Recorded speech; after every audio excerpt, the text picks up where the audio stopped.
أعوذ بالله من الشيطان الرجيم. بسم الله الرحمن الرحيم.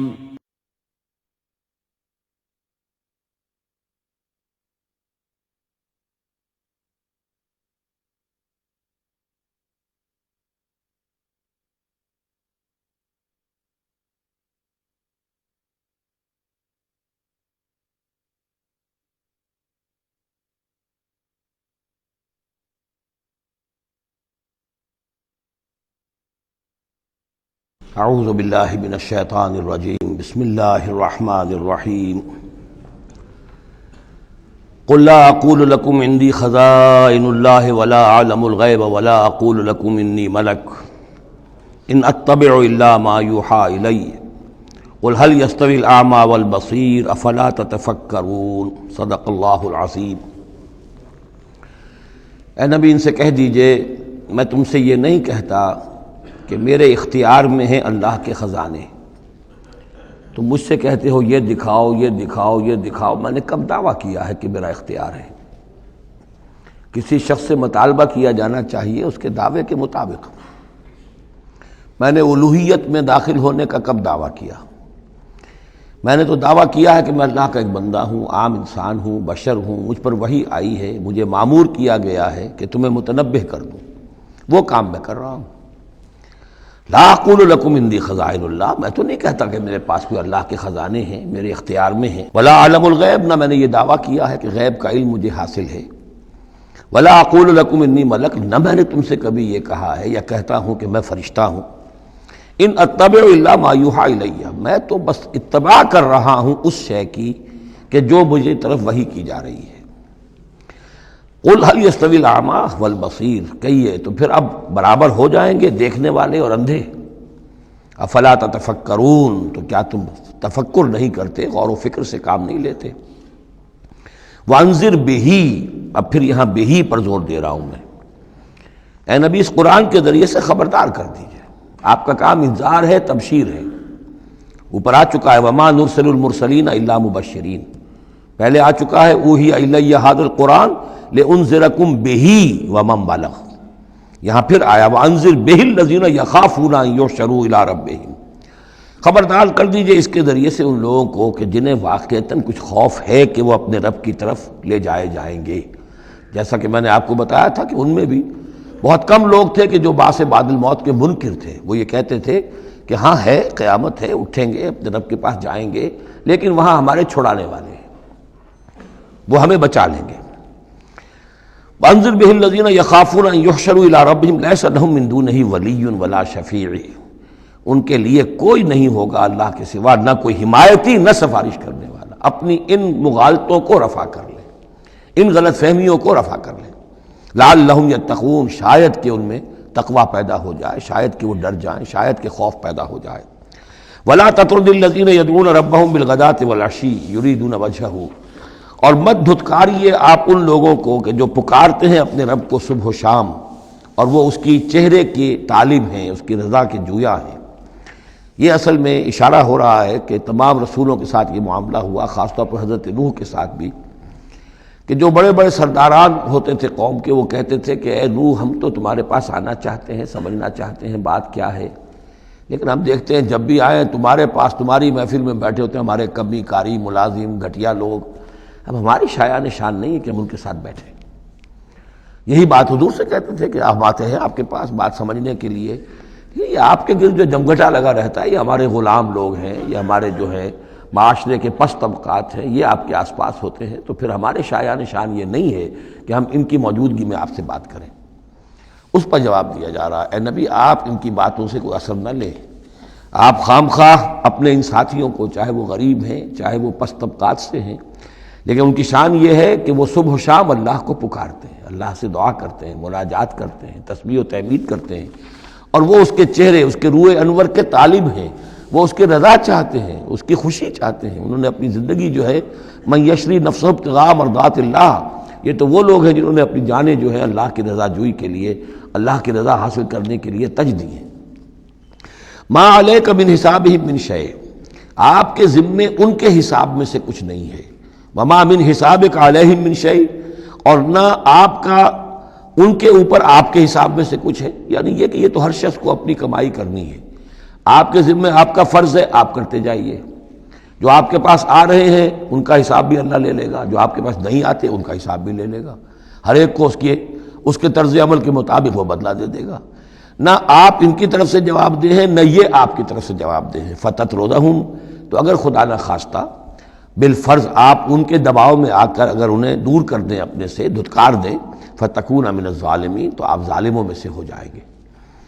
وَكَذَلِكَ فَتَنَّا بَعْضَهُمْ بِبَعْضٍ، اور اسی طرح ہم نے بعض کو بعض کے ذریعے سے آزمایا ہے۔ حق کہہ رہا ہے ایک شخص لیکن ہے مفلس، اب وہ دولت مند جو ہے وہ مسکرائے گا، اس کو دیکھو یہ مجھے سمجھانے آیا ہے، اس کے کپڑے پھٹے ہوئے ہیں، جوتیاں پٹخارتا ہوا آ گیا مجھے سمجھانے کے لیے، اپنی حیثیت کو نہیں پہچانتا۔ حالانکہ دیکھنا یہ چاہیے کہ جو بات وہ کہہ رہا ہے صحیح ہے یا غلط۔ اس طرح ہم آزمائش کر دیتے ہیں لوگوں کے لیے، وَكَذَلِكَ فَتَنَّا بَعْضَهُمْ بِبَعْضٍ، اسی طرح ہم آزماتے ہیں بعض کو بعض کے ذریعے سے، لِيَقُولُوا، تاکہ وہ کہیں أَهَٰؤُلَاءِ مَنَّ اللَّهُ عَلَيْهِم مِّن بَيْنِنَا، کیا یہ وہ لوگ ہیں جن پر اللہ کا خاص انعام و احسان ہوا ہے ہم میں سے؟ اللہ کا احسان ہم پر ہوا ہے، دولت مند ہم ہیں، سردار ہم ہیں، چودراٹیں ہماری ہیں، حویلیاں ہماری ہیں، یہ جو ہیں گرے پڑے طبقات کے لوگ، کیا یہ ہیں کہ جو اللہ کا احسان اور ان کے اوپر اللہ تعالیٰ کا بڑا فضل ہوا ہے؟ یہ کہا کرتے تھے مکے کے لوگ بھی کہ اگر قرآن اللہ نے بھیجنا ہی تھا، کتاب نازل کرنی تھی، نبوت دینی تھی، تو کوئی رجل من القریتین عظیم، یہ جو دو شہر ہیں مکہ اور طائف، بڑے بڑے چودھری ہیں، سرمایہ دار ہیں، بڑے لوگ ہیں، سردار ہیں، ان میں سے کسی کے پاس بھیجتا۔ مکے کا یتیم جس کے پاس کوئی دولت نہیں، بچپن مفلسی میں گزرا ہے، سخت مشقت کے اندر جو ہے جوانی کا دور گزرا ہے، جس کے پاس کچھ بھی نہیں، کوئی عہدہ نہیں، کوئی منصب نہیں، قریش کا کوئی عہدہ حضور کے پاس نہیں تھا، کوئی منصب نہیں تھا، کوئی آپ کے پاس سرمایہ نہیں تھا، آپ تو پیدا ہی ہوئے ہیں یتیم۔ تو اس اعتبار سے کیا یہی رہ گیا تھا اللہ کے لیے؟ معاذ اللہ ثم معاذ اللہ۔ لِيَقُولُوا أَهَٰؤُلَاءِ مَنَّ اللَّهُ عَلَيْهِم مِّن بَيْنِنَا أَلَيْسَ اللَّهُ بِأَعْلَمَ بِالشَّاكِرِينَ، تو کیا اللہ تعالیٰ زیادہ واقف نہیں ہے ان سے کہ جو واقعتاً اس کا شکر کرنے والے ہیں؟ ایک اور جگہ آئے گا کہ اللہ تعالیٰ وَاللَّهُ أَعْلَمُ حَيْثُ يَجْعَلُ رِسَالَتَهُ، اللہ بہتر جانتا ہے کہ کہاں اسے اپنی رسالت کا منصب کس کو دینا چاہیے، کس میں اس کی صلاحیت ہے۔ جیسے طالوت کے بارے میں لوگوں نے کہہ دیا تھا کہ اس کے لیے کیسے ہو سکتی ہے سرداری، جبکہ ہمارے پاس دولت ہے، اس کے پاس دولت نہیں۔ لم یؤت سعۃ من المال، تو کہا گیا تھا اسے جسم اور علم کے اندر اللہ نے بسطہ یعنی کشادگی عطا فرمائی ہے۔ وَإِذَا جَاءَكَ الَّذِينَ يُؤْمِنُونَ بِآيَاتِنَا، اور اے نبی اس کے برعکس یہ لوگ جو چاہتے ہیں کہ آپ دھتکار دیں ان کو، اس کے برعکس آپ کی روش کیا ہونی چاہیے ان غرباء اور فقراء کے لیے؟ وَإِذَا جَاءَكَ الَّذِينَ يُؤْمِنُونَ بِآيَاتِنَا، جب آپ کے پاس آئیں وہ لوگ جو ہماری آیات پر ایمان رکھتے ہیں، فَقُلْ سَلَامٌ عَلَيْكُمْ، تو آپ ان کو سلام کہا کیجئے اور انہیں خوشخبری دیا کیجئے، کتب ربکم علی نفسہ الرحمہ، تمہارے رب نے اپنے اوپر رحمت کو لازم کر لیا ہے، اور تمہارے لیے خاص رحمت کا مظہر کیا ہے؟ انہ من عمل منکم سوءا بجہالۃ، کہ تم میں سے کوئی بھی اگر کسی وقت کوئی برے کام کا ارتکاب کر بیٹھے، جذبات میں آ کر، ناواقفیت سے، جہالت میں، ثم تاب من بعدہ، پھر اگر وہ فوراً توبہ کر لے گا، وہ اصلح اور اصلاح کر لے گا، فانہ غفور رحیم، تو اللہ تعالیٰ غفور اور رحیم ہے۔ یہ تمہارے لیے مزید خوشخبری ہے، تہنیت اللہ کی طرف سے، قل سلام علیکم کتب ربکم علی نفسہ الرحمہ انہ من عمل منکم سوءا بجہالۃ ثم تاب من بعدہ واصلح فانہ غفور رحیم۔ وکذالک نفصل الآیات، آگے محذوف ہے لفظ لیتفکروا بہا وَلِتَسْتَبِينَ سَبِيلُ الْمُجْرِمِينَ، اسی طرح ہم اپنی آیات کی تفصیل بیان کرتے ہیں تاکہ یہ لوگ ان پر غور کریں، تفکر کریں، اور جب غور کریں گے، تفکر کریں گے، تو مجرموں کا راستہ ان کے سامنے کھل کر آ جائے گا کہ جس راستے پر ہم جا رہے ہیں وہ واقعتاً مجرموں کا راستہ ہے۔ قُلْ إِنِّي نُهِيتُ أَنْ أَعْبُدَ الَّذِينَ تَدْعُونَ مِن دُونِ اللَّهِ، کہہ دیجئے مجھے تو روک دیا گیا ہے ان کو پوجنے سے کہ جن کو تم پکارتے ہو اللہ کے سوا، یہ لات عزا منات ان کو میں نہیں پکار سکتا، مجھے روک دیا گیا ہے، مجھے تو حکم دیا گیا ہے لا تدعوا مع اللہ احدا، اللہ کے ساتھ کسی اور کو مت پکارو۔ قل لا اتبع اہواءکم، اور کہہ دیجئے ڈنکے کی چوٹ میں تمہاری خواہشات کی پیروی نہیں کر سکتا، قد ضللت اذا، اگر ایسا کروں گا تو میں خود گمراہ ہو جاؤں گا، وما انا من المہتدین، اور پھر نہ رہوں گا میں ہدایت والوں میں۔ قل انی علی بینۃ من ربی، اب اس کو ذرا نوٹ کر لیجئے کہہ دیجئے کہ میں تو اپنے رب کی طرف سے ایک بڑی بینہ پر ہوں، میں جس راستے پر چل رہا ہوں روشن راستہ ہے، میں اس کا باطن بھی جانتا ہوں، اس کی حقیقت بھی مجھ پر منکشف ہے۔ اور یہ بینہ اصل میں کیا ہے، یہ جا کر آگے سورہ ہود میں یہ بات زیادہ کھلے گی کہ بینہ جو ہے وہ ایک عام انسان کے لیے دو چیزوں سے بنتی ہے، فطرت سلیمہ، جیسا کہ میں نے شروع میں عرض کیا تھا آپ سے، فطرت سلیمہ، عقل سلیم، اس سے انسان ایک حد تک آ گیا، پھر اللہ کی وحی جو آئی اس نے تصدیق کر دی، یہ بینہ بن گیا۔ اب اسی معنی میں پھر رسول اور پھر اللہ کی وحی مل کر بینہ بن جاتے ہیں، وہ لوگوں کے حق میں بینہ، اور خود اپنے حق میں بینہ کیا ہے، آپ کی اپنی فطرت سلیمہ، عقل سلیم، اور اس پر پھر وحی کی توثیق، وحی نے آ کر ان کو اجاگر کر دیا، ان حقائق کو جن تک آپ اپنی عقل سلیم اور فطرت سلیمہ کی رہنمائی میں پہنچ چکے تھے۔ قل انی علی بینۃ من ربی، کہہ دیجئے میں کوئی اندھیرے میں ٹامک ٹوئیاں نہیں مار رہا ہوں، تم جو مجھ سے مطالبے کر رہے ہو، مجھ پر دباؤ ڈال رہے ہو، میں تو اپنے رب کی طرف سے بینہ پر ہوں۔ وَكَذَّبْتُمْ بِهِ، تم نے اسے جھٹلا دیا ہے، مَا عِندِي مَا تَسْتَعْجِلُونَ بِهِ، میرے پاس وہ شے موجود نہیں ہے جس کی تم جلدی مچا رہے ہو۔ وہ جلدی مچاتے تھے، لے آئیے عذاب، بہت سن چکے ہم، کان پک گئے سن سن کر ہمارے، عذاب آئے گا، عذاب آئے گا، عذاب، کہاں ہے وہ عذاب، کہاں رکا ہوا ہے، 10 برس ہو گئے، میرے پاس نہیں ہے، میرے اختیار میں نہیں ہے۔ وہ عذاب بھی آئے گا، اللہ کے فیصلے سے آئے گا، جب وہ چاہے گا آئے گا۔ ما عندی ما تستعجلون بھی، جس چیز کی تم جلدی مچا رہے ہو وہ میرے اختیار میں نہیں ہے۔ ان الحکم الا للہ، فیصلے کا اختیار کلیتاً اللہ کے ہاتھ میں ہے۔ یقص الحق، وہ حق بات بیان کر دیتا ہے، وہو خیر الفاصلین، اور وہ سب سے اچھا فیصلہ کرنے والا ہے۔ قل لو ان عندی ما تستعجلون به، اب اس میں وہ تلخی جو ہے وہ ظاہر ہو رہی ہے کہ تم جو تنگ آ گئے ہو میری باتیں سن سن کر، میرے اندر بھی تمہاری جانب سے بیزاری پیدا ہو چکی ہے۔ قل لو ان عندی ما تستعجلون به، کہہ دیجئے اگر میرے ہاتھ میں ہوتا، میرے اختیار میں ہوتا، میرے پاس ہوتا جس کی تم جلدی مچا رہے ہو، لقضی الامر بینی و بینکم، تو میرے اور تمہارے مابین کبھی کا فیصلہ طے ہو چکا ہوتا، میں تمہیں ابھی مزید مہلت نہ دیتا۔ تم اگر تمہارے کان پک گئے تو میں بھی تنگ آ چکا ہوں، میرے بھی اب جو ہے صبر کا پیمانہ جو ہے وہ ایک حد کو پہنچ چکا ہے۔ لقضی الامر بینی و بینکم، میرے اور تمہارے مابین کبھی کا فیصلہ چکا دیا گیا ہوتا۔ واللہ عالم بالظالمین، اللہ خوب واقف ہے ظالموں سے۔ وَعِندَهُ مَفَاتِحُ الْغَیب، اسی کے پاس ہے خزانے غیب کے۔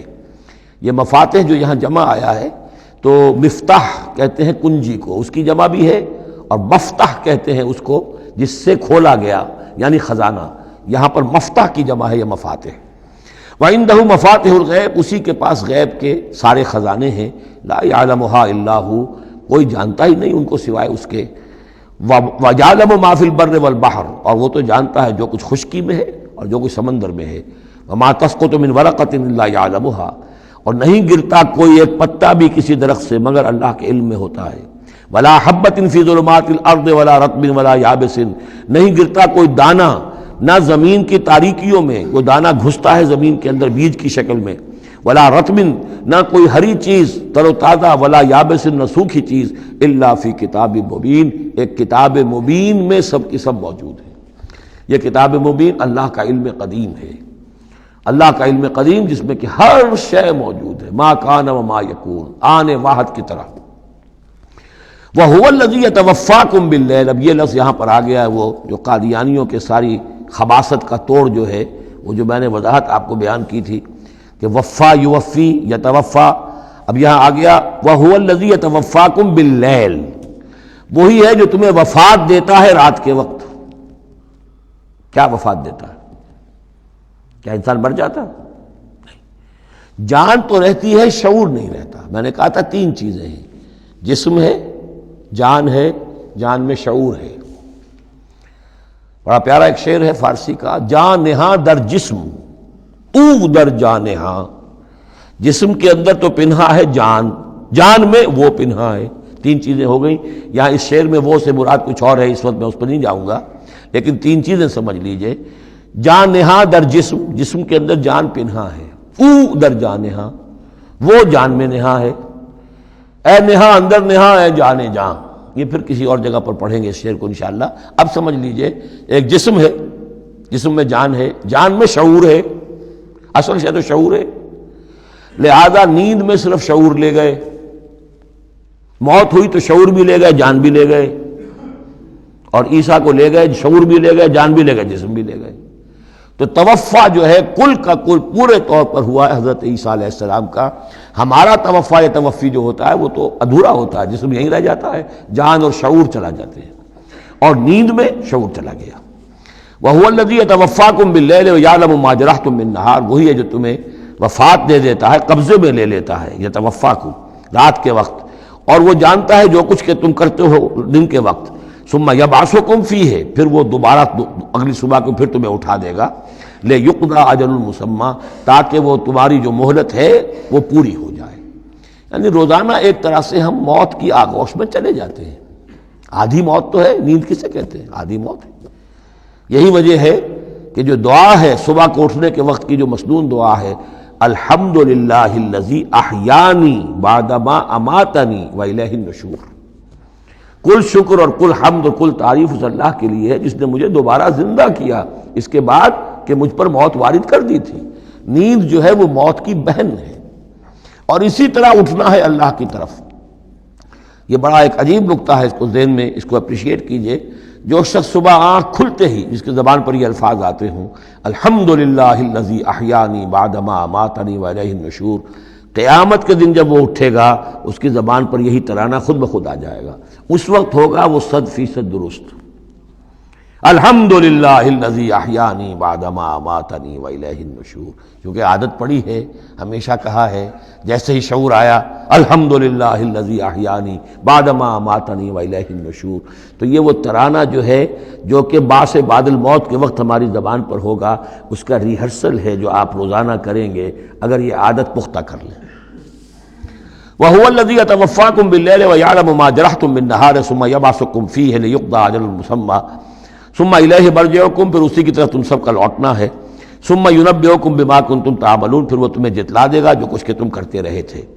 وَهُوَ الْقَاهِرُ فَوْقَ عِبَادِهِ، اور وہ اپنے بندوں پر، یہ لفظ کئی مرتبہ آیا ہے اس صورت کے اندر، اللہ پوری طرح غالب ہے، قابو یافتہ ہے اپنے بندوں پر۔ وَيُرْسِلُ عَلَيْكُمْ حَفَظًا، اور وہ تم پر نگہبان بھیجتا رہتا ہے۔ ہر انسان کے ساتھ فرشتے باڈی گارڈ کی حیثیت سے موجود ہیں، اس لیے کہ جب تک اللہ نے اجل معین رکھی ہوئی ہے اس وقت تک تو زندہ رکھنا ہے۔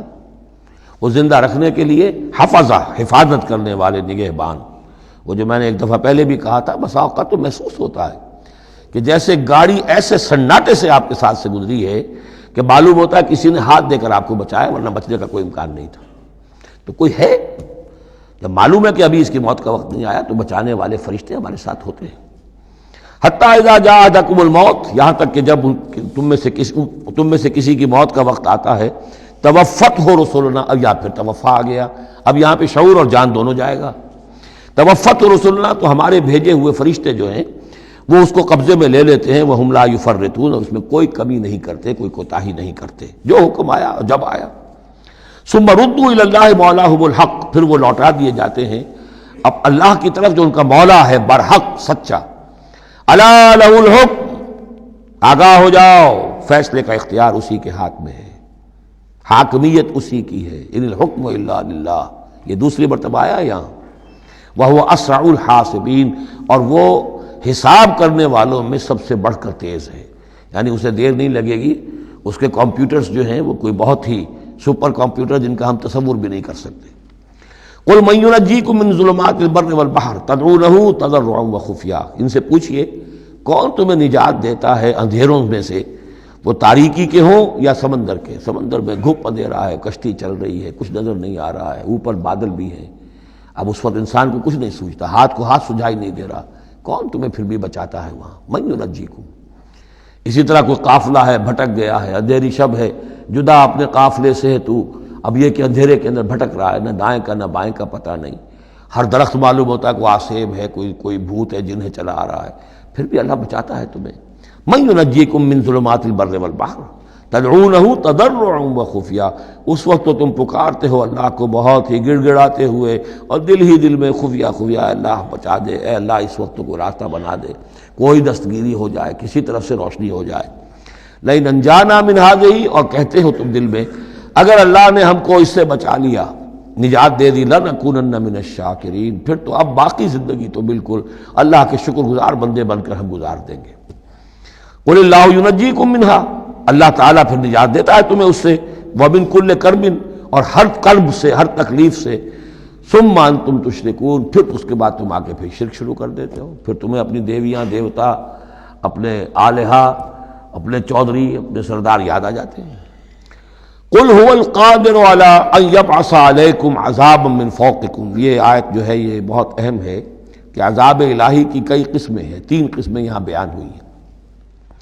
کہہ دیجئے وہ قادر ہے اس پر کہ تم پر بھیج دے کوئی عذاب من فوقکم، تمہارے اوپر سے، آسمان کا ٹکڑا گر جائے، کوئی میٹیورائٹ گر جائے، جو بعد خبریں آتی رہتی ہیں کوئی آ رہا ہے، لیکن یہ کہ وہ پھر تحلیل ہو جاتا ہے کہیں، جو بھی اوزون لیئر ہے یا کچھ اور ہے، بچت ہے، لیکن یہ کہ اگر اللہ چاہے تو جہاں آسمان پر سے کوئی عذاب بھیج دے آپ کے اوپر، او من تحت ارجلکم، یا آپ کے قدموں کے نیچے سے، زمین پھٹ جائے، شق ہو جائے، زلزلہ آئے، زمین دھس جائے، یہ بھی ہوتا ہے، خسف ہوں گے، قیامت سے پہلے بڑے بڑے 3 خسف ہونے ہیں جن کی خبر دی گئی ہے احادیث کے اندر، بڑے بڑے ٹکڑے زمین کے دھس جائیں گے اندر۔ قل هو القادر على ان يبعث عليكم عذابا من فوقكم او من تحت ارجلكم، یہ 2 شکلیں ہو گئی، اوپر سے یا قدموں کے نیچے سے، او يلبسكم شيعا، یا تمہیں گروہوں میں تقسیم کر دے، ويذيق بعضكم بعض بعض، اور ایک کی طاقت کا مزہ دوسرے کو چکھائے۔ اب لڑو آپس میں، پرانے اور نئے سندھی لڑو آپس میں، پنجابی اور اردو بولنے والے لڑو، اور بلوچ اور پختون لڑو، مارو ایک دوسرے کو۔ اللہ تعالیٰ کو نہ آسمان کو تکلیف دینے کی ضرورت کہ اس کا کوئی ٹکڑا گرائے، نہ زمین کو کوئی مشقت دینے کی کہ وہ پھٹے، کوئی ضرورت نہیں، آپس میں تقسیم ہو جاؤ گے، گروہ بندی ہو جائے گی، شیعہ سنی کو مارے اور سنی شیعہ کو مارے۔ یہ جو ہے یہ عذاب الہی کی بدترین شکل ہے جو آج مسلمانان پاکستان پر مسلط ہے۔ وہ کبھی ایک قوم ہوتے تھے، ہندو کا جب مقابلہ تھا ایک قوم تھے، اور اب وہ قوم جو ہے قومیتوں میں، عصبیتوں میں تحلیل ہو چکی۔ انظر کیف نصرف الآیات لعلہم یفقہون، دیکھو کیسے ہم اپنی آیات کی تصریف کرتے ہیں، تصریف کہتے ہیں آیات کو گھمانا، ایک ہی بات کو اسلوب بدل بدل کر، انداز بدل بدل کر، ترتیب بدل بدل کر لانا۔ ایک پھول کا مضمون ہو تو 100 رنگ سے باندھو۔ وَكَذَّبَ بِهِ قَوْمُكَ وَهُوَ الْحَقُّ، اور اے نبی آپ کی قوم نے اسے جھٹلا دیا، بہی مراد قرآن، یعنی میں نے عرض کیا کہ اس صورت کیا یہ عمود، حصی معجزہ کوئی نہیں دکھائیں گے، اصل معجزہ محمد کا یہ قرآن ہے صلی اللہ علیہ وسلم، اسی لیے بہی بہی بہی اس کی تکرار اس میں کثرت سے ملے گی۔ وَكَذَّبَ بِهِ قَوْمُكَ وَهُوَ الْحَقُّ، یہ قرآن الحق ہے، لیکن اے نبی آپ کی قوم نے اس کو جھٹلا دیا ہے۔ قُلْ لَسْتُ عَلَيْكُمْ بِوَكِيلٍ، ان سے کہہ دیجئے میں اب تمہارا ذمہ دار نہیں ہوں، اب میں نہیں کہہ سکتا کہ کب اللہ کے عذاب کا بند جو ہے وہ کھل جائے اور تمہارے اوپر وہ عذاب ہلاکت جو ہے وہ آ جائے۔ لِكُلِّ نَبَوْ مُسْتَقَرٌ، كُلِّ نَبَإٍ مُسْتَقَرٌ، ہر خبر، ہر بڑی بات کے لیے وقت معین ہے۔ فَسَوْفَ تَعْلَمُونَ، میں نہیں کہہ سکتا، جیسے کہ سورہ انبیاء میں فرمایا وَإِنْ أَدْرِيَ قَرِيبٌ أَمْ بَعِيدٌ مَا تُوعَدُونَ، میں یہ نہیں جانتا کہ جس کی تمہیں دھمکی دی جا رہی ہے وہ قریب آ چکا یا دور ہے، ٹائم ٹیبل اللہ کے علم میں ہے، لیکن یہ میں جانتا ہوں کہ اگر تمہاری روش یہی رہی تو عذاب آ کر رہے گا۔ بسوف تعلمون، اور ان قریب تمہیں معلوم ہو جائے گا۔ وَإِذَا رَأَيْتَ الَّذِينَ يَخُوضُونَ فِي آيَاتِنَا، یہ وہ آیت آ گئی جس کا حوالہ سورہ نساء کی آیت نمبر 140 میں آیا تھا کہ تمہیں پہلے ہدایت دی گئی تھی کہ جب تم لوگوں کو دیکھو کہ وہ ہماری آیات کا استہزاء کر رہے ہیں، تبصر کر رہے ہیں، تو ان کے پاس بیٹھو مت، اٹھ کر چلے جاؤ، کم سے کم یہ کہ ایک پروٹیسٹ میں واک آؤٹ تو وہاں سے ہو جائے۔ وَإِذَا رَأَيْتَ الَّذِينَ يَخُوضُونَ فِي آيَاتِنَا، اور جب تم دیکھو لوگوں کو کہ وہ ہماری آیات میں خوض، مین میخ نکال رہے ہیں۔ دیکھیے اردو میں ہم ایک لفظ بولتے ہیں غور و خوض، بڑا غور و خوض ہو رہا ہے، بہت غور و خوض کے بعد میں اس نتیجے پر پہنچا ہوں۔ یہ دونوں لفظ جو عربی زبان کے بہت قریب کے ہیں، غور کے معنی، غور اچھے معنی میں آتا ہے، اور خوض برے معنی میں آتا ہے۔ صحیح چھان پھٹک کرنا اور غور کرنا، اس کے ما لہو ما علیہ، فار کیا ہے، اگینسٹ کیا ہے، یہ مثبت انداز میں یہ ہے غور۔ خوض ہے مین میخ نکالنا، اس کے اندر جو ہے بال کی کھال خام خواہ کو اتارنا، یہ کوشش ہے، یہ خوض ہے۔ وَإِذَا رَأَيْتَ الَّذِينَ يَخُوضُونَ فِي آيَاتِنَا، جبکہ وہ ہماری آیات میں اس طریقے کا معاملہ کر رہے ہوں، تو جب تم دیکھو فاعرض عنہم، تو ان سے کنارہ کرو، حتی یخوضوا فی حدیث غیرہ، یہاں تک کہ پھر وہ کسی اور بات میں لگ جائیں، کسی اور مذاق میں، ٹھٹے میں، پھر تم ان کے پاس جا سکتے ہو۔ وَإِمَّا يُنْسِيَنَّكَ الشَّيْطَانُ فَلَا تَقْعُدْ بَعْدَ الذِّكْرَىٰ، اور اگر تمہیں شیطان بھلا دے، تم بیٹھے ہوئے تھے وہاں، گفتگو شروع ہوئی، کچھ دیر تک تمہیں احساس نہیں ہوا کہ یہ تم اس کام میں لگ گئے ہیں، تو تمہیں یاد نہیں آیا، لیکن فَلَا تَقْعُدْ بَعْدَ الذِّكْرَىٰ، جب یاد آ جائے تو مت بیٹھو ان کے ساتھ، مع القوم الظالمین، ان ظالموں کے ساتھ، پھر وہاں سے واک آؤٹ کرو احتجاجاً، اور پھر یہ البتہ منتظر رہو، چونکہ دعوت و تبلیغ کے لیے پھر تمہیں آنا ہے۔ تو قالوا سلاما، علیحدہ بھی ہو تو وہ لٹ مار کے نہ ہو، بلکہ یہ کہ اٹھو وہاں سے تو بڑی خوبصورتی کے ساتھ۔ وَمَا عَلَى الَّذِينَ يَتَّقُونَ مِنْ حِسَابِهِم مِّن شَيْءٍ، اور یقیناً جو لوگ اللہ کی تقویٰ کی روش اختیار کرتے ہیں ان پر ان کے حساب کی کوئی ذمہ داری نہیں ہے، وَلَٰكِنْ ذِكْرَىٰ لَعَلَّهُمْ يَتَّقُونَ، لیکن یہ یاد دہانی ہے تاکہ وہ تقویٰ اختیار کریں۔ وَذَرِ الَّذِينَ اتَّخَذُوا دِينَهُمْ لَعِبًا وَلَهْوًا، اور چھوڑو ان کو، دفع کرو، نظر انداز کرو، ان سے آپ نظر پھیر لو کہ جنہوں نے اپنے دین کو کھیل اور کود بنا لیا ہے، کھیل، ہنسی مذاق، ٹھٹا۔ بہت سے لوگ اب بھی مل جائیں گے آپ کو دین کے معاملے میں کبھی سنجیدہ ہوتے ہی نہیں، دین کی بات اگر شروع ہوگی تو وہ اسے استہزاء میں، تمسخر میں، ٹٹ بٹس میں، اینیکڈوٹس میں، یہ واقعات یوں ہو گیا تھا، یہ ایسا تھا، اس میں اس کو جو ہے وہ بالکل ختم کر دیں گے۔ وَذَرِ الَّذِينَ اتَّخَذُوا دِينَهُمْ لَعِبًا وَلَهْوًا وَغَرَّتْهُمُ الْحَيَاةُ الدُّنْيَا، اور ان کو تو اصل میں دھوکے میں مبتلا کر دیا ہے دنیا کی زندگی نے، ساری توجہات ادھر ہیں، بھاگ دوڑ اس کے لیے ہے، زیادہ سے زیادہ کمانا ہے، مال جمع کرنا ہے، حلال سے ہو حرام سے ہو، ساز و سامان کی فکر پڑی ہوئی ہے۔ وَذَكِّرْ بِهِ، اب پھر بہی کو نوٹ کیجئے، تذکیر کیجئے اس کے قرآن کے ذریعے سے تذکیر کیجئے، جیسے کہ سورہ قاف کی آخری آیت ہے فَذَكِّرْ بِالْقُرْآنِ مَنْ يَخَافُ وَعِيدٍ، قرآن کے ذریعے سے تذکیر کیجئے اس شخص کو کہ جس کے اندر کچھ خوف ہے اللہ کے وعدے کا اور اللہ کی وعید کا۔ تو یہاں بھی آیا کہ آپ ان کو چھوڑیے، وَذَكِّرْ بِهِ أَن تُبْصَرَ نَفْسٌ بِمَا كَسَبَتْ، اس قرآن کے ذریعے سے انہیں تذکیر کرائیے، یاد دہانی کرائیے کہ مبادا کوئی شخص گرفتار ہو جائے اپنے کرتوتوں کے عوض، وہ وقت نہ آ جائے کہ تم اپنی رنگ رلیوں اور کرتوتوں کے عوض رہن رکھے جاؤ، گرفتار ہو جاؤ۔ لیس لہا من دون اللہ ولی ولا شفیع، پھر اس کے لیے اللہ کے سوا کوئی نہیں ہوگا، یا اللہ کے مقابلے میں اللہ سے بچانے والا کوئی نہیں ہوگا، نہ کوئی ولی اور نہ شفیع۔ دیکھیے دوسری مرتبہ کیٹیگوریکل ڈینائل شفیع کی آیت الکرسی کے ضمن میں عرض کر چکا ہوں، بیشتر مقامات پر قرآن مجید میں کیٹیگوریکل ڈینائل ہے، کوئی شفاعت نہیں۔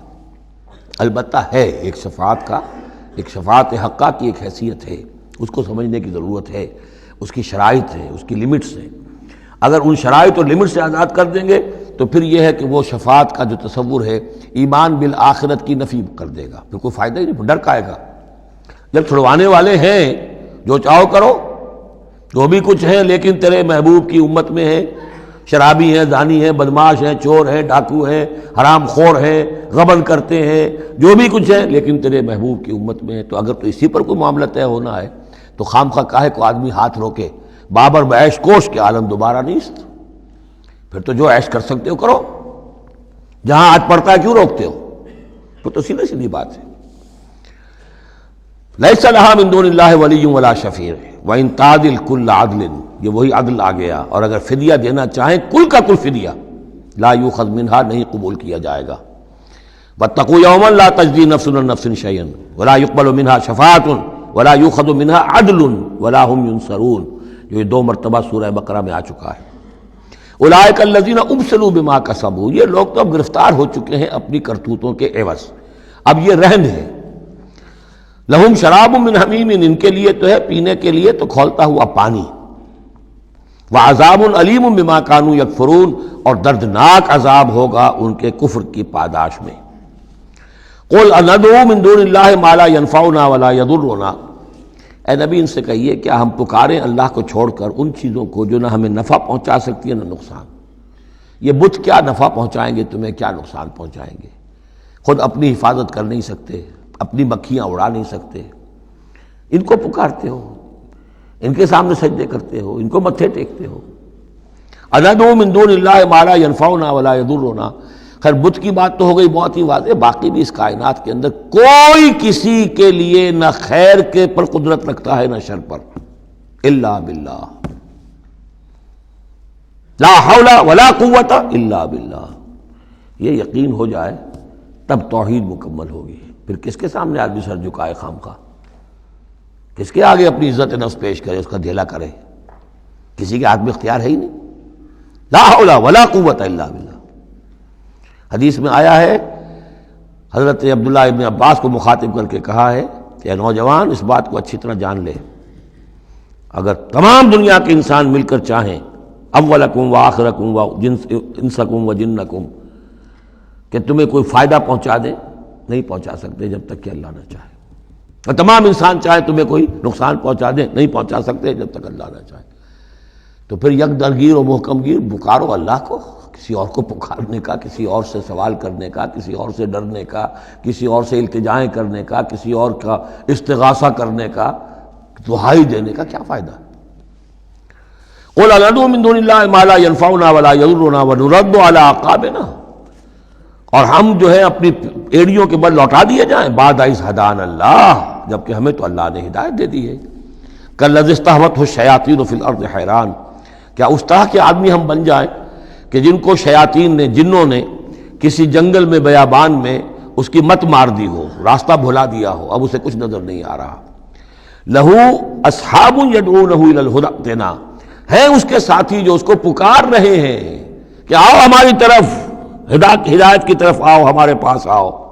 قل ان ھدی اللہ ھو الھدی، یہ نقشہ کھینچ دیا گیا ہے جماعتی زندگی کی کتنی برکت ہے۔ آپ اکیلے ہوں، کہیں بھٹک گئے ہوں، تو پھر یہ کہ آپ کے لیے سیدھے راستے پر آنا بہت مشکل ہو جائے گا۔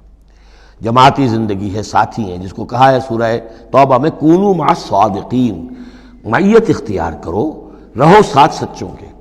کسی وقت ہوتا ہے انسان کو کوئی ایسی آزمائش پیش آ گئی ہے، اس کا دماغ چکرا گیا ہے، گھوم گیا ہے، نہیں سمجھ میں آ رہا، راستہ نہیں نکل رہا، مشکل بڑی آ گئی ہے، ایک طرف حرام ہے، لیکن یہ ہے کہ دباؤ کو بہت پڑ رہا ہے، گھر والوں کا پڑ رہا ہے، بچوں کا پڑ رہا ہے، بیوی کا پڑ رہا ہے، راستہ غلط ہے۔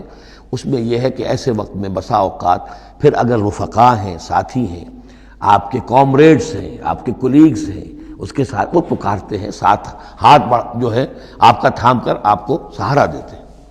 قل ان ھدی اللہ ھو الھدی، یقیناً ہدایت کہہ دیجئے اللہ ہی کی ہدایت اصل ہدایت ہے۔ وَأُمِرْنَا لِنُسْلِمَ لِرَبِّ الْعَالَمِينَ، اور ہمیں تو حکم یہ ہوا ہے کہ ہم تمام جہانوں کے پروردگار کی تابع داری اختیار کریں اور فرما برداری اختیار کریں۔ وَنَقِيمُ الصَّلَاةَ وَاتَّقُوهُ، اور یہ کہ نماز قائم کرو اور اس کا اللہ کا تقوی اختیار کرو۔ وَهُوَ الَّذِي إِلَيْهِ تُحْشَرُونَ، اور وہی ہے جس کی طرف کہ تمہیں جمع کر دیا جائے گا۔ وَهُوَ الَّذِي خَلَقَ السَّمَاوَاتِ وَالْأَرْضَ بِالْحَقِّ، اور وہی ہے جس نے آسمان اور زمین بنائے ہیں حق کے ساتھ۔ یہاں حق کے کیا معنی ہے؟ ود اے پرپس، یہ بیکار نہیں ہے۔ ربنا ما خلقت ھذا باطلا، اے رب ہمارے، تو نے یہ سب باطل نہیں بنایا، بیکار نہیں بنایا، بے مقصد نہیں بنایا۔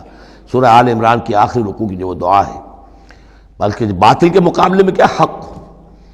وَهُوَ الَّذِي خَلَقَ السَّمَاوَاتِ وَالْأَرْضَ بِالْحَقِّ وَيَوْمَ يَقُولُ كُن فَيَكُونُ، اور جس دن وہ کہے گا ہو جا، وہ ہو جائے گا۔ کیا ہو جائے گا؟ جب وہ چاہے گا اس کائنات کو لپیٹ بھی دے گا، اسی نے بنایا ہے حق کے ساتھ، اور اس کو اسی کے حکم سے لپٹ جائے گی۔ آگے چل کر آئے گا یوم نطوی السماء کطی السجل للکتب، جس دن کہ ہم تمام خلاؤں کو اور فضاؤں کو اور آسمانوں کو، ان سب کو ایسے لپیٹ دیں گے جیسے کہ تم کتابوں کا تومار لپیٹ لیتے ہو۔ والسماوات مطویات بیمینہ، تمام یہ خلا اور سما یہ سب اللہ کے داہنے ہاتھ میں لپٹے ہوئے ہوں گے۔ قولہ الحق، اس کا فرمانا ہی حق ہے۔ اس کا کیا معنی ہے؟ صرف اس کا کہہ دینا کن، بس، اس سے کسی اور شے کی ضرورت نہیں ہے، کوئی ذریعہ، کوئی میٹر، کوئی انرجی، کچھ نہیں۔ قولہ الحق، اس کا فرمانا ہی برحق ہے، اس کا کہہ دینا ہی برحق ہے۔ کن فیکون، یوم یقول کن فیکون قولہ الحق۔ وَلَهُ الْمُلْكُ يَوْمَ يُنفَخُ فِي الصُّورِ، اور اسی کے لیے ہوگی بادشاہی اس دن جس دن کے سور میں پھونکا جائے گا۔ اگرچہ حقیقت میں تو بادشاہی اب بھی اسی کی ہے، لیکن ابھی جھوٹے سچے بادشاہ بیٹھے ہوئے ہیں۔ یہ سب جو ہے یہ سب نسیاں منسیہ ہو جائیں گے۔ لمن الملک اليوم للہ الواحد القہار۔ معلوم کیا کہ اب بھی اگرچہ بادشاہی اسی کی حقیقت میں، لیکن یہ جھوٹے سچے ڈرامے والے خدا جو ہیں کچھ نہ کچھ بیٹھے نظر آتے ہیں بادشاہ۔ وَلَهُ الْمُلْكُ يَوْمَ يُنفَخُ فِي الصُّورِ، عالم الغیب، وہ تمام غیب کا جاننے والا، والشہادہ اور کھلی باتوں کا جاننے والا، وَهُوَ الْحَكِيمُ الْخَبِيرُ، اور وہ کمال حکمت والا اور ہر شے سے باخبر۔ وَإِذْ قَالَ إِبْرَاهِيمُ لِأَبِيهِ آزَرَ، اب اس میں آپ دیکھیں گے اس سورہ مبارکہ میں حضرت ابراہیم کا ذکر ہے اور پھر ان کی نسل کے بعض انبیاء کرام کا ذکر ہے۔ ایک گلدستہ تو ہم پڑھ آئے ہیں سورہ نساء کے آخر میں، وہاں 13 انبیاء اور رسل کے نام آئے تھے، یہاں اس سے ذرا بڑا گلدستہ آئے گا، یہاں پہ 17 انبیاء اور رسل کے نام آئیں گے۔ پھر حضرت ابراہیم علیہ السلام کا ذکر یہاں آیا ہے، اور جو جن رسولوں کی قوموں پر ہلاکت کے بارے میں قرآن میں صراحت کے ساتھ مذکور ہے، ان 6 کا ذکر جو ہے سورہ اعراف میں آئے گا۔ حضرت ابراہیم علیہ السلام کی قوم کا کیا حشر ہوا یہ صراحت کے ساتھ قرآن میں مذکور نہیں ہے، جو قوم نوح کے ساتھ، ہود کے ساتھ، قوم صالح کے ساتھ، قوم شعیب کے ساتھ ہوا، تو حضرت ابراہیم علیہ السلام کے معاملے کو علیحدہ نکال لیا ہے وہ سورہ انعام میں، اور باقی جو ہے نوح، ہود، صالح اور شعیب، لوط اور موسیٰ، ان کا ذکر جو ہے وہ آپ کو ملے گا سورہ اعراف میں، اس لیے کہ ان کا معاملہ ایام اللہ کا ہے۔ تو فذکرہم بایام اللہ، التذکیر بآلاء اللہ اس میں ہے، التذکیر بایام اللہ اس میں ہے، لہذا یہاں حضرت ابراہیم کا ذکر ہے۔ وَإِذْ قَالَ إِبْرَاهِيمُ لِأَبِيهِ آزَرَ أَتَتَّخِذُ أَصْنَامًا آلِهَةً، اور یاد کرو جب کہ کہا ابراہیم نے اپنے باپ آزر سے، کیا تم نے ان بتوں کو اپنا خدا بنا رکھا ہے؟ یہاں جو آزر کا لفظ خاص طور پر آیا ہے میرے نزدیک، یہ اصل میں تورات کی نفی کے لیے، تورات میں تارح نام لکھا گیا ہے، گویا اس کی تصحیح کے لیے، ورنہ یہاں کوئی خاص ضرورت نہیں تھی۔ وَإِذْ قَالَ إِبْرَاهِيمُ لِأَبِيهِ، یہ کافی تھا، لیکن نام اس لیے دیا گیا کہ تورات سے پڑھنے والوں کو مغالطہ ہوتا ہے، اور اسی مغالطے کو اہل تشیع نے اختیار کر لیا ہے۔ انہوں نے تورات میں جو نام دیا گیا ہے اسے حضرت ابراہیم کا باپ کہا ہے، اور حضرت یہ جو آزر تھا اس کو کہا ہے کہ یہ چچا تھا۔ اس کی خاص وجہ ہے وہ پھر کسی موقع پر بیان ہوگی، لیکن یہ کہ تورات کی اس غلطی کو اہل تشیع نے اختیار کیا، قرآن مجید نے اسی کی نفی کے لیے یہاں پر حضرت ابراہیم کے والد کا نام صراحتاً بتا دیا کہ آزر ہے۔ وَإِذْ قَالَ إِبْرَاهِيمُ لِأَبِيهِ آزَرَ، اور یاد کرو جب کہ کہا تھا ابراہیم نے اپنے باپ آزر سے، أَتَتَّخِذُ أَصْنَامًا آلِهَةً، کیا آپ نے ان بتوں کو اپنا الہ بنایا ہوا ہے؟ انی اراک وقومک فی ضلال مبین، میرا تو خیال یہ ہے، میری رائے تو یہ ہے کہ آپ بھی اور آپ کی قوم بھی کھلی گمراہی میں مبتلا ہے۔ وَكَذَلِكَ نُرِي إِبْرَاهِيمَ مَلَكُوتَ السَّمَاوَاتِ وَالْأَرْضِ، اور اسی طرح ہم دکھانے لگے یا دکھاتے رہے ابراہیم کو آسمانوں اور زمین کے ملکوت۔ ملکوت سے مراد کیا ہے کہ اللہ تعالیٰ نے اس کائنات کا جو نظام قائم کیا، جسے میں کہتا ہوں کہ جو یونیورسل ایک گورنمنٹ ہے، اس کا ایک نظام ہے، اس کے کارندے ہیں، تو اس کے مشاہدہ اللہ تعالیٰ اپنے رسولوں کو کراتا ہے تاکہ ان کا یقین جو ہے وہ یقین اس درجے کا ہو جائے کہ جیسے کہ اپنی آنکھوں سے دیکھی ہوئی چیزیں، وَلِيَكُونَ مِنَ الْمُوقِنِينَ، اور تاکہ وہ پوری طرح یقین کرنے والوں میں سے ہو جائے۔ لیکن واو چونکہ یہاں آیا، اس سے پہلے ہم محذوف مانیں گے تاکہ وہ اپنی قوم پر حجت قائم کر سکے اور پوری طرح یقین کرنے والوں میں سے ہو جائے۔ یہ جو آگے آ رہا ہے یہ در حقیقت حضرت ابراہیم علیہ السلام کی طرف سے اپنی قوم پر حجت کو اس طور سے پیش کیا گیا ہے۔ بعض حضرات کے نزدیک یہ ہے کہ یہ حضرت ابراہیم کا اپنا ذہنی ارتقاء ہے کہ واقعتاً انہوں نے سمجھا یہ ستارہ خدا ہے، پھر ڈوب گیا تو کہا کہ نہیں یہ تو ڈوب گیا، پھر چاند کو دیکھا تو چاند خدا ہے، پھر کہا نہیں یہ تو یہ بھی جو ہے غروب ہو گیا، پھر سورج کو کہا۔ تو یہ بات اصل میں بعض حضرات کی رائے ہے یہ، اور الفاظ سے کچھ متبادر بھی ہوتا ہے، لیکن یہ ہے کہ زیادہ صحیح رائے جس سے کہ آگے آ جائے گا وَتِلْكَ حُجَّتُنَا آتَيْنَاهَا إِبْرَاهِيمَ عَلَىٰ قَوْمِهِ، تو معلوم ہوتا ہے کہ یہ اصل میں حضرت ابراہیم علیہ السلام نے حجت قائم کرنے کے لیے یہ تدریج اختیار کی اپنی قوم کو سمجھانے کے لیے۔ اور حضرت ابراہیم علیہ السلام اللہ کے نبی تھے، اور نبی کوئی بھی زندگی کے کسی بھی مرحلے پر مشرک نہیں ہوتا، اس کی شریعت، اس کی سرشت اتنی خالص ہوتی ہے۔ صدیقین مشرک نہیں ہوتے، نبی تو ان سے بھی اونچے درجے کے ہیں۔ حضرت ابو بکر نے کبھی شرک نہیں کیا، حضرت عثمان نے کبھی شرک نہیں کیا، جو صدیقین ہیں صحابہ میں سے۔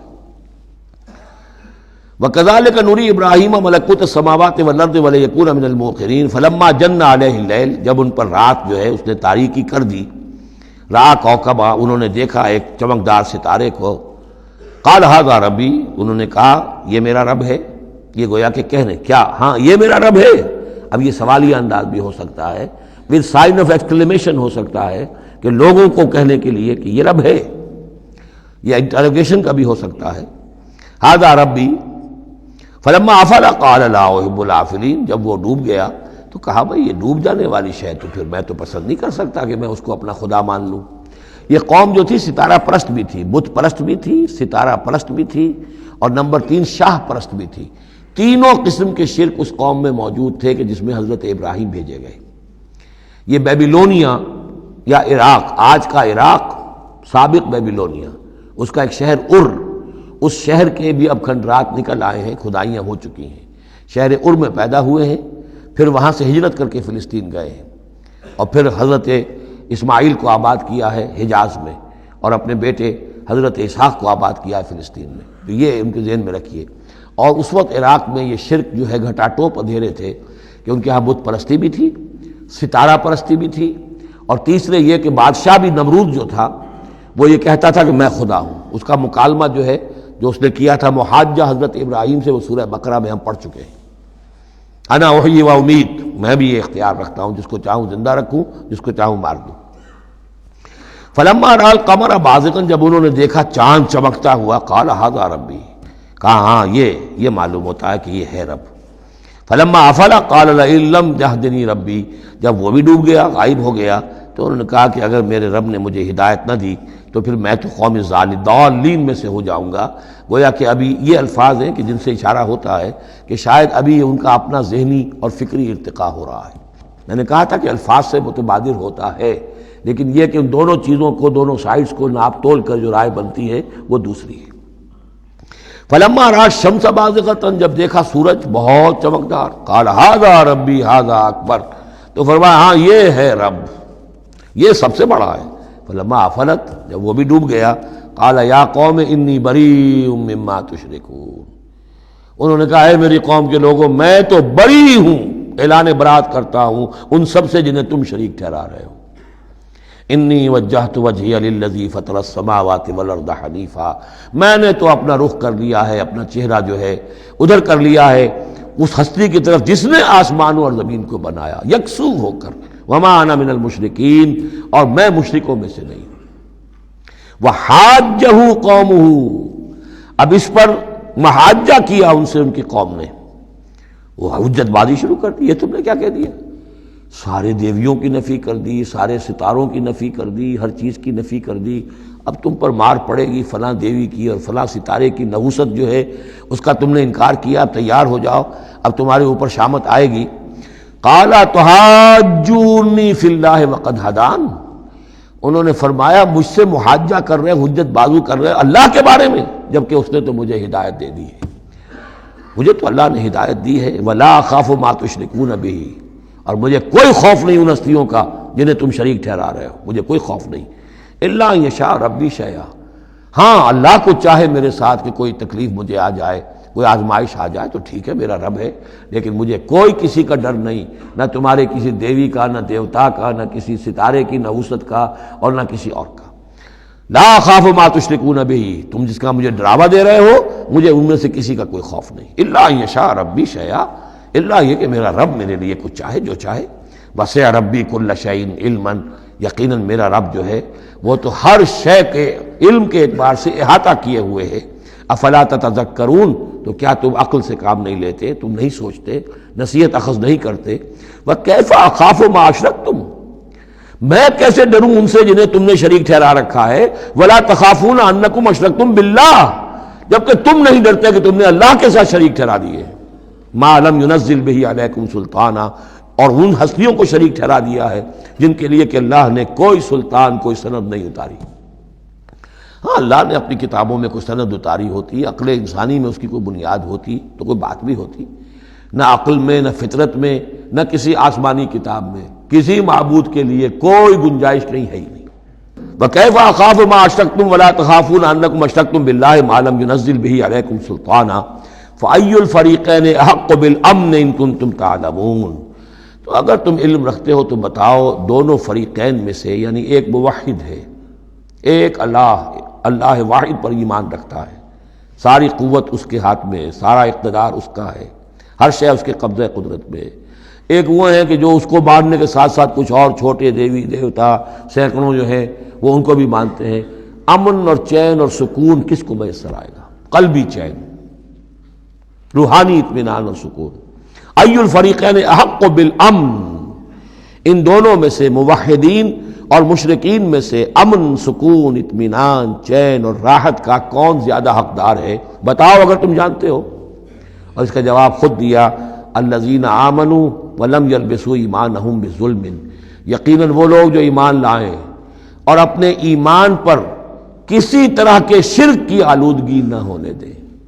یہاں لفظ ظلم آیا ہے، ظلم کسی چھوٹے گناہ کو بھی کہہ سکتے ہیں، اسی لیے اس پر صحابہ گھبرا گئے تھے کہ حضور کون شخص ہوگا کہ جس نے کبھی کوئی ظلم نہ کیا ہو، اور نہیں تو اپنے اوپر ظلم کرتا ہے آدمی، کسی پر ظلم کرتا ہے۔ تو اس کا تو مطلب ہے کوئی شخص بھی یہ جو مقام ہے جو یہاں بیان کیا جا رہا ہے اس کا جو سزاوار اور اس کا حقدار نہیں ہو سکتا۔ آپ نے فرمایا نہیں، یہاں ظلم سے مراد شرک ہے۔ پھر آپ نے سورہ لقمان کی آیت پڑھی، اس میں فرمایا کہ ان الشرک لظلم عظیم، وَإِذْ قَالَ لُقْمَانُ لِابْنِهِ يَا بُنَيَّ لَا تُشْرِكْ بِاللَّهِ إِنَّ الشِّرْكَ لَظُلْمٌ عَظِيمٌ۔ یہاں پر ظلم سے مراد شرک ہے، یعنی ایمان ایسا ہو کہ جو شرک کی ہر آلودگی سے پاک ہو۔ میں یہاں پھر تذکرہ کیے دیتا ہوں، شروع میں بھی عرض کیا تھا، شرک کسے کہتے ہیں، شرک کی قسمیں کون کون سی ہیں، کون کون سے بھیس بدل کر یہ شرک آتا ہے۔ باہر رنگے کے خواہی جامہ می پوش، من اندازے قدت را می شناسم، تم چاہے کسی بھی رنگ کا لباس پہن کے آ جاؤ، میں تمہیں تمہارے قد سے پہچان لوں گا۔ تو قد سے پہچاننا جو ہے شرک کا آسان نہیں ہے، بھیس بدلتا ہے یہ، اس کے لیے ضروری ہے۔ اور آج کے دور میں شرک کس کس شکل میں موجود ہے اس کا سمجھنا بہت اہم ہے۔ اس موضوع پر میرے 6 گھنٹے کے کیسٹس موجود ہیں۔ الذین آمنوا ولم یلبسوا ایمانہم بظلم، یقیناً وہ لوگ جو ایمان لائے اور جنہوں نے اپنے ایمان میں کسی بھی نوع کے شرک کی آمیزش نہ ہونے دی، اولئک لہم الامن وہم مہتدون، ان کے لیے ہے امن اور وہی ہوں گے راہیاب۔ یہ امن اور ایمان اور اسلام اور سلامتی کا جو آپس میں تعلق ہے لفظی اعتبار سے، وہ اس دعا میں بہت نمایاں ہو جاتا ہے کہ جو حضور ہر نیا جو چاند دیکھتے تھے ہر مہینے کا تو دعا مانگتے تھے، اللہم اہلہ علینا بالامن والایمان والسلامت والاسلام، اے اللہ یہ مہینہ جو شروع ہو رہا ہے اس نئے چاند کے ساتھ، ہلال کے ساتھ، اسے ہم پر طلوع فرما امن اور ایمان کے ساتھ اور سلامتی اور اسلام کے ساتھ۔ تو یہ بڑا گہرا ربط ہے ان الفاظ کے اندر۔ میرا چھوٹا سا کتابچہ ہے قرآن اور امن عالم، آج سے شاید کوئی میں سمجھتا ہوں کہ 30-32 سال پہلے کی تقریر تھی میری، لیکن وہ ان موضوعات پر میں سمجھتا ہوں کہ بہت مختصر لیکن بہت مفید ہے۔ فرمایا وَتِلْكَ حُجَّتُنَا آتَيْنَاهَا إِبْرَاهِيمَ عَلَىٰ قَوْمِهِ، اس کا میں حوالہ دے رہا تھا۔ یہ پوری سرگوشت بیان کر کے اب فرمایا یہ ہماری وہ حجت تھی جو ہم نے ابراہیم کو عطا کی اس کے قوم کے خلاف۔ یہ سارا محاجہ حضرت ابراہیم اپنی قوم سے کر رہے تھے۔ بظاہر اس کو توریہ کہتے ہیں، ایک ہوتا ہے جھوٹ بولنا، ایک ہوتا ہے توریہ۔ توریہ یہ ہے کہ آپ کہیں کوئی بات ایسی جو جھوٹ تو نہیں ہے لیکن جس سے سننے والا مغالطے میں مبتلا ہو جائے۔ مثلا حضرت شیخ الہند رحمۃ اللہ علیہ کا واقعہ ہے، جس زمانے میں ان کے وارنٹ نکلے ہوئے تھے اور وہ حرمین شریفین میں تھے، مکہ مکرمہ میں تھے، وارنٹ نکلا ہوا ہے اور شریف حسین والی مکہ جو ہے اس کے سپاہی ڈھونڈتے پھر رہے ہیں کہ کہاں ہے وہ مولوی ہندوستانی جو ہے جو باغی ہے انگریزوں کا، اس کو پکڑا جائے۔ اب یہ ایک جگہ پر یہ کہیں کھڑے ہوئے تھے تو ایک شرطے نے آ کر جو وہاں کا سپاہی تھا پوچھا ان کے بارے میں محمود الحسن کو جانتے ہو؟ کہ یہاں جانتا ہوں۔ وہ کہاں ہے؟ محمود الحسن کہاں ہے؟ تھوڑا سا 2 قدم پیچھے ہٹ کے کہا ابھی یہیں تھے۔ جھوٹ تو نہیں بولا نا، 2 قدم پیچھے ہٹ کر کہا ابھی یہیں تھے، بالکل سچ بولا۔ اس نے سمجھا ابھی یہیں تھے، دوڑا ادھر، دوڑ گیا اپنے نکل گئے۔ اس کا نام ہے توریہ۔ یہ جھوٹ بھی نہیں ہے لیکن یہ کہ سننے والے کو مغالطہ بھی ہو گیا۔ اصل میں حضرت ابراہیم علیہ السلام کے کلام میں یہ توریہ کا انداز جو ہے وہ بہت ہے، تاکہ لوگوں کو، جیسے جب بتوں کو سب کو توڑ دیا تو کہا کہ اس نے توڑا ہوگا، یہ جو بڑا ہے جو صحیح سالم کھڑا ہوا ہے بڑا بت، اور تیشہ بھی جو ہے جس سے توڑا تھا سب کو وہ اس کے گردن میں لگا دیا کہ یہ جو ہے جو آلہ ہے، آلہ واردات بھی اسی کے پاس سے برآمد ہو رہا ہے اور یہ سالم ہے، باقی سب ٹوٹ گئے ہیں، تو قرائن کی شہادت بھی ہے کہ یہی ہے، پکڑو اس کو۔ تو یہ ہوتا ہے ان کو سمجھانے کے لیے کہ وہ سوچیں، دروں بینی پر آمادہ ہو جائیں۔ تو یہ ہے میرے نزدیک ان آیات کا محل یہ ہے۔ وَتِلْكَ حُجَّتُنَا آتَيْنَاهَا إِبْرَاهِيمَ عَلَىٰ قَوْمِهِ، اور یہ ہماری وہ دلیل تھی جو ہم نے عطا فرمائی ابراہیم کو اس کی قوم کے خلاف۔ نرفع درجات من نشاء، ہم بلند کرتے ہیں درجے جن کے چاہتے ہیں۔ اب ظاہر بات ہے یہاں کہنے کا مقصد یہ ہم نے ابراہیم کے درجے بہت بلند کیے۔ ان ربک حکیم علیم، یقیناً تیرا رب حکیم اور علیم ہے۔ وَوَهَبْنَا لَهُ اسحاق وَيَعْقُوب، اب وہ گلدستہ شروع ہو رہا ہے، اور ہم نے اسے عطا فرمایا اسحاق جیسا بیٹا، یعقوب جیسا پوتا، کلن ہدینا، سب کو ہم نے ہدایت دی، وَنُوحًا ہدینا من قبل، اور نوح کو ہم نے ہدایت دی تھی ان سے بھی پہلے، ومن ذریتہ، اور ان کی اولاد میں سے، حضرت ابراہیم کی اولاد میں سے، داؤد و سلیمان و ایوب و یوسف و موسیٰ و ہارون، کیسے کیسے عظیم نبی ہم نے اٹھائے، داؤد جیسا بادشاہ، سلیمان جیسا بادشاہ، ایوب اور یوسف اور موسیٰ اور ہارون۔ وَكَذَلِكَ نَجْزِي الْمُحْسِنِينَ، اسی طرح ہم بدلہ دیتے ہیں محسنین کو۔ یہ لوگ ظاہر بات ہے کہ ایمان کی اس بلند ترین منزل پر فائز تھے جس کو ہم پڑھا ہے سورہ مائدہ میں کہ ثُمَّ اتَّقَوْا وَأَحْسَنُوا وَاللَّهُ يُحِبُّ الْمُحْسِنِينَ۔ وَزَكَرِيَّا وَيَحْيَا وَعِیسیٰ وَإِلیاس، مزید برآں زکریا جیسے نبی، یحییٰ جیسے نبی، عیسیٰ علیہ السلام، وإلیاس کل من الصالحین، یہ سب کے سب نیک بختوں میں سے تھے۔ وإسماعیل وَالْیسع وَیونس وَلوطا، اور اسماعیل اور الیسع اور یونس اور لوط، وَکُلًّا فَضَّلْنَا عَلَى الْعَالَمِینَ، سب کو ہم نے تمام جہان والوں پر فضیلت دی۔ وَمِنْ آبائِہِمْ، اور ان کے آباء و اجداد میں سے بھی، وذریاتہم، اور ان کی نسلوں میں سے بھی، واخوانہم، اور ان کے بھائیوں میں سے بھی، واجتبیناہم، ہم نے ان کو چن لیا، پسند کر لیا، سلیکٹ کر لیا، وہدیناہم الی صراط مستقیم، اور ہم نے ان کو ہدایت دی سیدھے راستے کی طرف۔ ذالک ھدی اللہ یہدی بہ من یشاء من عبادہ، یہ اللہ کی وہ ہدایت ہے جس کی وہ ہدایت بخشتا ہے جس کو چاہتا ہے اپنے بندوں میں سے۔ وَلَوْ أَشْرَكُوا، اور اگر بالفرض وہ بھی شرک کرتے، لَحَبِطَ عَنْهُمْ مَا كَانُوا يَعْمَلُونَ، ان کے بھی سارے اعمال حبط ہو جاتے۔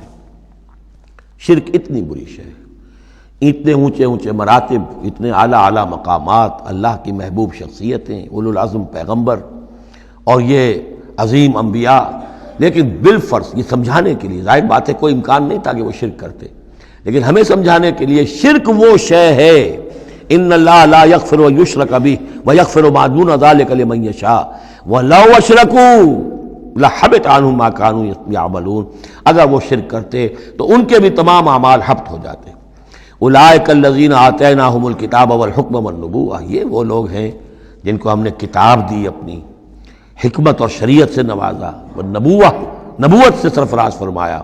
وَإِن يَكْفُرْ بِهَا هَؤُلَاءِ، اور اگر کفران نعمت کریں یہ لوگ اس کی، یہ جو آیات اب اللہ تعالیٰ نے دی ہیں تمہیں اے محمد صلی اللہ علیہ وسلم، اگر یہ لوگ ان آیات کی اب ناشکری کر رہے ہیں، کفران نعمت کر رہے ہیں، اگر وہ ان سے فائدہ نہیں اٹھا رہے، ان کی روشنی سے اپنے دلوں کو منور نہیں کر رہے، فقد وکلنا بہا قوما لیسوا بہا بکافرین، تو ہم نے ایک اور قوم کو تیار کر رکھا اس کام کے لیے کہ وہ اس کی ناقدری نہیں کرے گی، یعنی یہ کہ مدینہ کے انصار انشاءاللہ اس کی قدر کریں گے۔ مکے کے یہ لوگ جو ہیں اگر ناقدری کر رہے ہیں محمد صلی اللہ علیہ وسلم، اور تمہاری باتیں جو ہیں اب تک 10-11 برس ہونے کو آ گئے ہیں، اس کے نتائج جو ہیں بڑے ہی کم سے کم یہ کہ مایوس کن نہیں تو دل شکن ضرور ہے۔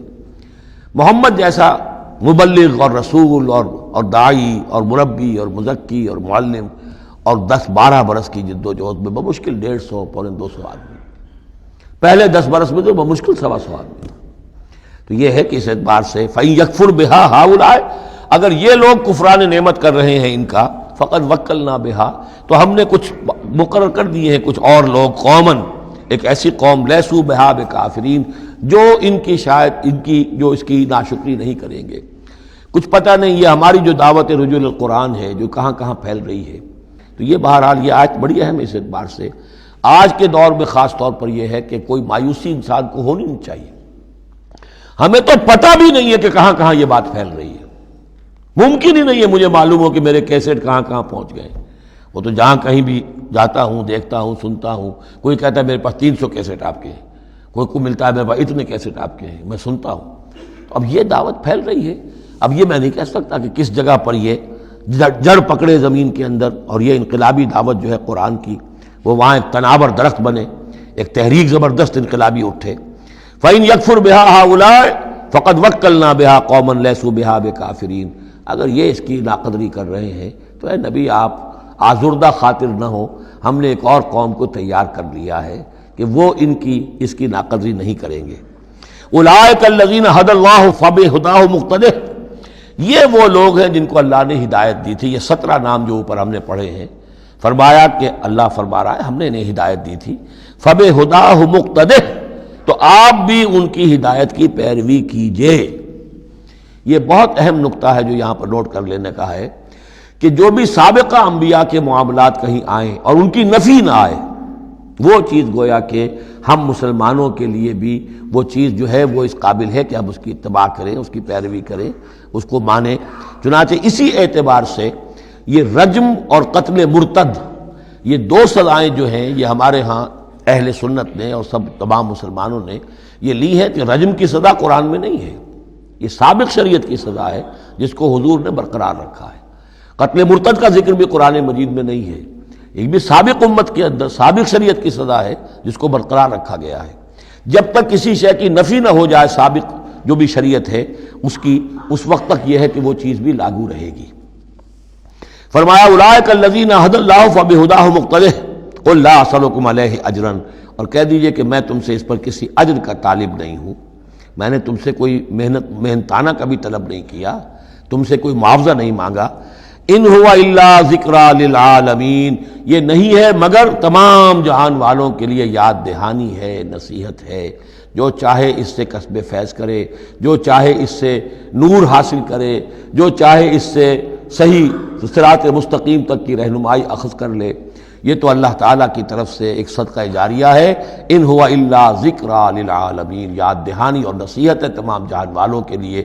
بارک اللہ لی ولکم فی القرآن العظیم ونفعنی وإیاکم بالآیات والذکر الحکیم۔